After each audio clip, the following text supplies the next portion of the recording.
Warm greetings everyone.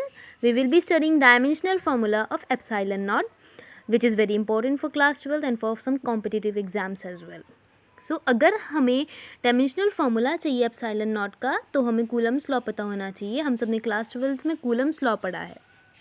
Coulomb's law के according हमें एक फार्मूला मिला है F is equals to K Q1 Q2 upon R square, और मॉडुलस भी आता है जिससे कि नेगेटिव साइन हम ना कंसीडर करें. और एक और होता है F equals to 1/4 pi epsilon naught Q1 Q2 upon R square. ऊपर वाली दोनों इक्वेशन से हमें पता क्या चल रहा है कि K और 1/4 पाई एप्सिलॉन नॉट इक्वल हैं. सेम फार्मूलाज हैं, सेम प्लेसेस में, तो कंपेयर करने पे हमें पता चलता है K equals to 1/4 pi epsilon not.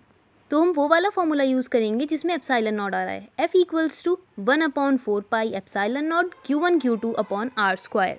हमें एप्सिलॉन नॉट का डायमेंशनल फार्मूला चाहिए, तो हमें एप्सिलॉन नॉट का पहले फार्मूला निकालना पड़ेगा. एप्सिलॉन नॉट की वैल्यू चाहिए हमें, तो हम एप्सिलॉन नॉट को अकेला करेंगे. जब हम इसे लेफ्ट हैंड साइड में लेके जाएंगे तो फोर्स राइट हैंड साइड में आ जाएगी. तो हमारे पास फार्मूला बनेगा epsilon naught equals to 1/4 pi F Q1 Q2 upon R square. अब हमारे पास 4 पाई कांस्टेंट है, और कांस्टेंट जो होता है वो डायमेंशनलेस क्वांटिटी होती है जिसका कोई डायमेंशन नहीं होता है. अब आते हैं चार्ज पे. Q1 और Q2 क्या है? चार्जेस. और चार्जेस का जो यूनिट होती है वो क्या होती है? चार्जेस की unit coulomb, represented by C. सो यहाँ पे दो चार्जेस हैं तो C स्क्वायर कैसे? Q1 का एक C और Q2 का एक C, तो C इंटू C स्क्वायर. उसके बाद 4 पाई डायमेंशनलेस. उसके बाद क्या है? फोर्स का हमें पता है न्यूटन होती है उसकी यूनिट. उसके बाद रेडियस पे आते हैं. रेडियस एक तरह की लेंथ होती है, पर यहाँ पे आर स्क्वायर है, रेडियस का स्क्वायर हो रहा है, यानी कि मीटर्स में होती है लेंथ तो मेजर, और यहाँ पे स्क्वायर हो रहा है तो मीटर स्क्वायर. तो फाइनली हमारे पास एप्सिलॉन नॉट के लिए यूनिट्स आ गई हैं coulomb square upon newton metre square. अब हम इनसे डायमेंशनल फार्मूला निकालेंगे. हमें क्लास 11th में छोटी यूनिट्स का हमें डायमेंशनल फार्मूला लर्न करवाइए. तो जैसे कूलम का होता था AT, पर यहाँ पे स्क्वायर है उसका, तो AT का होल स्क्वायर. अब आते हैं न्यूटन पर. न्यूटन का हमने डायमेंशनल फार्मूला लर्न किया था क्लास 11th में, MLT-2. सो हमने न्यूटन की प्लेस पे रख दिया MLT-2. अब आता है मीटर्स पे. मीटर्स का हमने पढ़ा था लेंथ होती है, पर यहाँ पे M स्क्वायर है तो यहाँ पे L स्क्वायर कर दिया हमने. अब हम इसे सॉल्व करेंगे. A square T square separately square distribute हो जाएगा दोनों के ऊपर.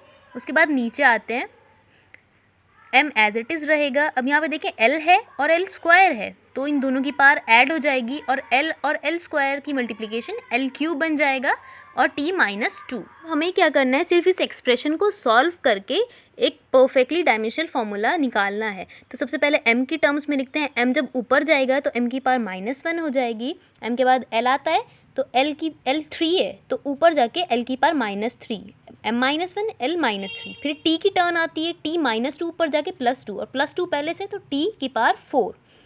उसके बाद लास्ट में A, तो A square. And one interesting thing I would like to tell you is that ये क्वेश्चन आया था JEE मेंस 2014 में, सो इट्स इम्पॉर्टेंट. एक और बार डायमेंशनल फार्मूला बता देती हूँ कैसे निकाला हमने एप्सिलॉन नॉट का. Using Coulomb's law we have a formula F equals to 1/4 pi epsilon naught Q1 Q2 upon R square. अब हमें एप्सिलॉन नॉट की वैल्यू चाहिए, सो अब हम उसे लेफ्ट हैंड साइड में लेके जाएंगे, और जब हम उसे लेके जाएंगे तो राइट हैंड साइड में आएगा F, तो बन जाएगा 1/4 pi F Q1 Q2 upon R square. अब आप ये देखें 1/4 पाई कांस्टेंट है, डायमेंशनलेस है, तो इसकी कोई यूनिट नहीं होगी, तो हम इसे छोड़ देंगे. अब नेक्स्ट पे आएंगे जो कि है Q1 और Q2. जो चार्जेस है रिप्रेजेंट करते हैं हम C से. ये कूलम स्क्वायर कैसे आया? क्योंकि एक चार्ज Q तो दो charge C into C, that is coulomb square. Force का आया न्यूटन एंड आर स्क्वायर का आया मीटर स्क्वायर.